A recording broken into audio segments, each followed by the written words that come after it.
السلام علیکم ورحمۃ اللہ۔ ابھی ہم سب دوست بیٹھے یہ گفتگو کر رہے تھے کہ جب کسی کے گھر میں کوئی اللہ اولاد دے تو والدین کی سب سے بڑی ذمہ داری کیا ہے، تو میں نے ان سے عرض کیا اور وہ بات اتنی ہم سب کے دل کو لگی کہ میں نے سوچا کہ اس کو میں ضرور ریکارڈ کر لوں۔ دیکھیے، یہ ہم بات کر رہے ہیں مسلمان والدین کی۔ ایک مسلمان والدین، ان کی پہلی بنیادی ذمہ داری یہ ہے کہ گھر میں پیدا ہونے والے بچے کا تعارف خالق حقیقی کے ساتھ کروائیں۔ اور یہ بات ہم اپنے اسلامک کانٹیکسٹ میں کہہ رہے ہیں، مگر یہ بات وہ میرے بہن بھائی جو کسی اور مذہب کو فالو کرتے ہیں، یہ ان کے لیے بھی بالکل درست ہے، کیونکہ ایک خالق حقیقی، ایک گریٹر کریٹر، اس کو تو سب لوگ جو ہیں ان کے ایمان کا یہ حصہ ہے۔ تو جو خالق حقیقی ہے، مالک حقیقی ہے، اس کا باقاعدہ تعارف کرانا بچے کو، یہ مسلمان والدین کی پہلی ذمہ داری ہے۔ والدین کی پہلی ذمہ داری ہے۔ دیکھیں، جب بچہ پیدا ہوتا ہے کچھ دنوں کے بعد اس کو پتہ لگ جاتا ہے یہ میری ماں ہے، اس کو پتہ لگ جاتا ہے یہ میرے والد ہیں، اس کو پتہ لگ جاتا ہے یہ جو پھر رہا ہے نا، یہ ہمارے گھر میں کام کرنے والا ملازم ہے، یہ میری دادی اماں ہے، یہ میری نانی اماں ہے، یہ میرے بہن بھائی ہیں۔ اس درجے کا بھی اس بچے کو پتہ نہیں چلتا کہ اس کا ایک خالق حقیقی اس کا پیدا کرنے والا ہے۔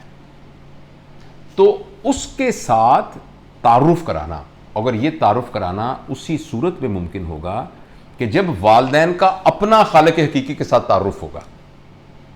جب بچے کے پیدا ہونے کے بعد پہلا ذہن میں خیال ہی یہ آئے کہ اب میری جائیداد کا ایک وارث پیدا ہو گیا، شکر ہے میرا کوئی نام لیوا بھی رہے گا، شکر ہے کہ اب نہ میں اس کو پڑھا لکھا کے نا اس کو میں اپنی تمام حسرتیں اور خواہشیں پوری کروں گا اور میں اس کو بہت بڑا ڈاکٹر بناؤں گا اور بہت بڑا میں انجینئر بناؤں گا۔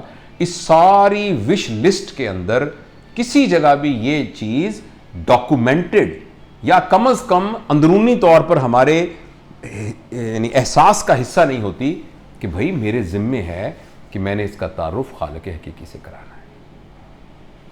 اگر ہم نے اپنے بچوں کا تعارف اس لحاظ سے خالق حقیقی سے کروا دیا اور بچے کے اندر حق الیقین کی طرح، میموری کی طرح نہیں، تمہیں کس نے پیدا کیا ہے؟ اللہ پاک نے۔ تمہیں کس نے پیدا کیا ہے؟ اللہ پاک نے۔ اس طرح نہیں، میموری کے طور پہ نہیں، بلکہ ایک حق الیقین کے ساتھ۔ اور وہ حق الیقین پیدا ہوگا جب پیرنٹس کا کنڈکٹ اور ان کا رویہ ایسا ہوگا کہ پیرنٹ کے رویے سے جھلک جھلک کے نظر آ رہا ہوگا کہ ان کی زندگی کے اندر ایک خالق حقیقی کی پریزنس ہر وقت موجود رہتی ہے۔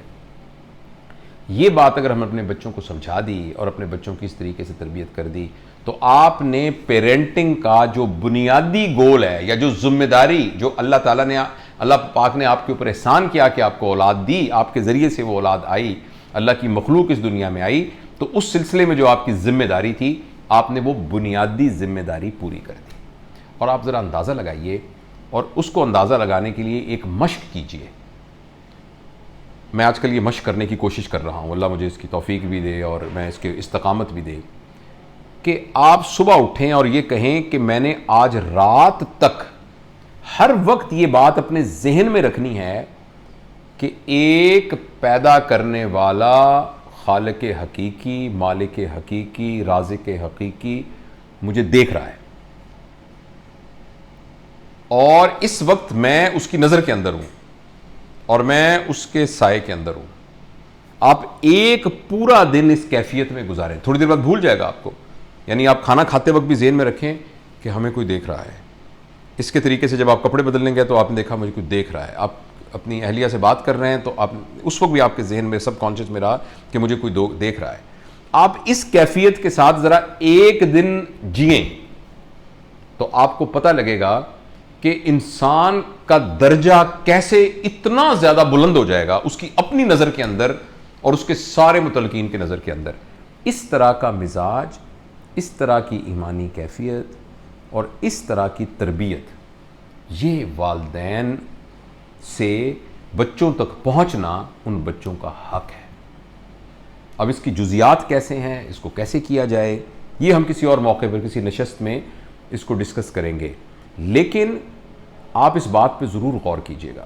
اور دوسری میری اس گزارش پر ذرا عمل کرنے کی کوشش کیجئے گا کہ زندگی کا کچھ حصہ، وقت کا کچھ حصہ اس طرح گزاریے کہ شعوری طور پر آپ کسی بڑی پاور کریٹر کی اویئرنیس کو اپنے ذہن میں رکھ کر زندگی گزاریے. آپ دیکھیے گا کہ آپ کی زندگی میں انقلاب آ جائے گا. انقلاب.